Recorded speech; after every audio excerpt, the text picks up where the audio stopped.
Hey everyone, welcome back. And this is my review of Bleach Manga Chapter 562 titled The Villains 2. Whew. Alright, Bleach 562. Oh boy. I wonder if we're actually going to get to, I could probably see Bleach getting to 600. You know, at least 600, probably over that though. It'd be kind of a chance if it actually stopped 600 exactly. But anyways, though, moving away from that though, once again, same as Naruto, Bleach did come out a day early. It came out today, Tuesday, instead of tomorrow, Wednesday, when it usually comes out, which is good because I got to read them both and review them both early. So yeah. But anyway. This week's chapter of Bleach was actually very like. Genji's always been one of my favorite characters, and he still is, you know. But he hasn't really gotten love in the past while. You know, like some has pretty much been throwing him to the wayside in favor of other characters, and it's kind of disappointing, alright, because I love his character. I think he's very good. All right. That being said, it's like he pretty much fucking owns Mask in this chapter. So one thing interesting that Mask does though is he calls upon James again, who we thought was dead, but apparently he like hops over there on his hands or something. The bottom of him completely fucking gone now, and cheers for Mask. And with that, Mask's eardrum grow back because of the whole making him stronger thing. And I do have a theory to that, despite the fact that he couldn't hear it, which is that originally we, myself included, thought that Mask had to hear these cheers in order for them to work. And with his eardrums gone, I was one of the many people who were saying, you know, maybe he wouldn't hear it now. Drums anymore, so he basically wouldn't be able to get any stronger. However, my theory for this now is that it's not really the fact that he hears it, it's the fact that someone is cheering for him and his body automatically resorts to that. Okay? Or I don't know, maybe they'll come up with some bullshit excuse like it goes through like he absorbs the cheers through the pores on his skin or something. But either one's probably true, or both. Who the fuck knows? So yeah, but it's actually very interesting, you know, because then his eardrums come back again, so he can hear again, and he also explains later on in the chapter that angrier he gets, the stronger he gets too. You know, which I know it's kind of clear what Kubo's trying to do with this character archetype. You know, it's kind of similar to the whole Yami thing,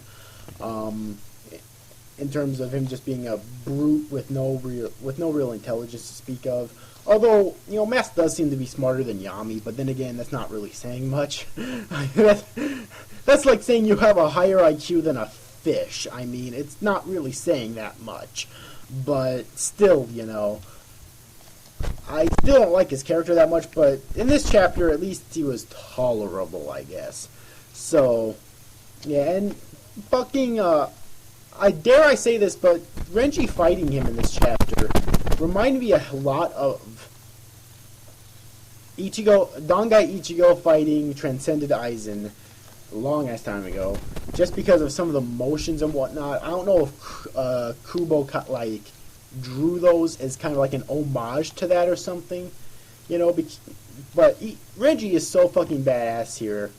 He's definitely getting redemption now, I think, and this is just in his Shikai. He hasn't even released his Bankai yet, and it's kind of funny for Rukia's case, because at the beginning of the chapter, Rukia actually did show up to the battlefield, alright, and she she was planning on helping Renji take out Mask de Masculine, but Renji said, you know what, no, my power will be enough, you don't need to get involved, go somewhere else on the battlefield, or something like that. So she does. She basically leaves Renji to deal with Mask de Masculine and James himself, but mainly Mask de Masculine, of course. And he does a pretty damn good job of it himself to, mind you, but it's something it's what he says. He says, "My power will be enough." Is that supposed to imply that Rukia is stronger than Renji? Because I think at this point it's supposed to be implied that Renji's at least captain level. He might be stronger, but he's at least captain level at this point. I'm pretty damn sure. Alright, so if Rukia is actually stronger than him now, oh my god, that would be fucking awesome. Just saying, but yeah.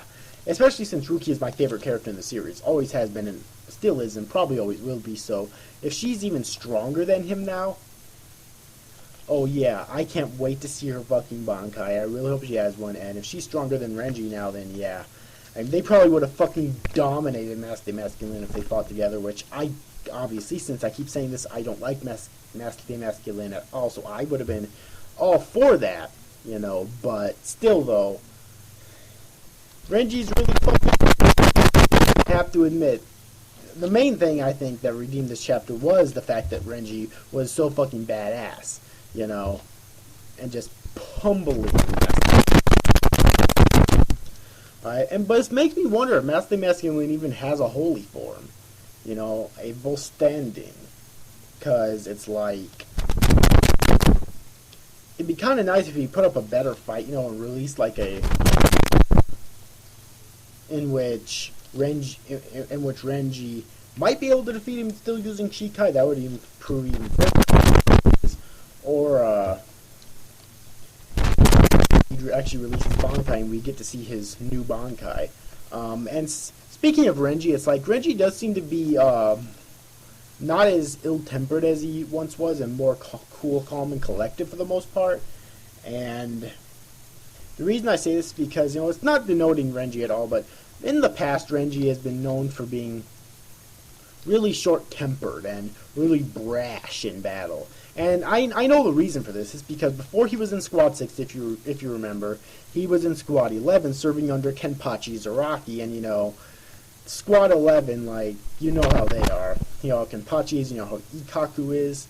Not sure about Yumichika so much, but definitely Kenpachi Zaraki and Ikaku Madarame, and even Yachiru Kusajishi, you know, and also the first captain of Squad 11, Retsu or Yachiru Unohana, you know. So that's basically a Squad 11 thing, and and his personality kind of stayed with him when he went over to Squad 6. So made him weaker in a sense because he didn't think as much, you know, because he was so brash. He didn't think about the situation, you know, he just charged in there most of the time. So it looks like that, for the most part, that's really gone away from him now, which is really good. So I think that alone will make him much stronger. So yeah, but anyway, overall, I hope you enjoyed this review, guys. These after guys, thanks for watching. Bye-bye.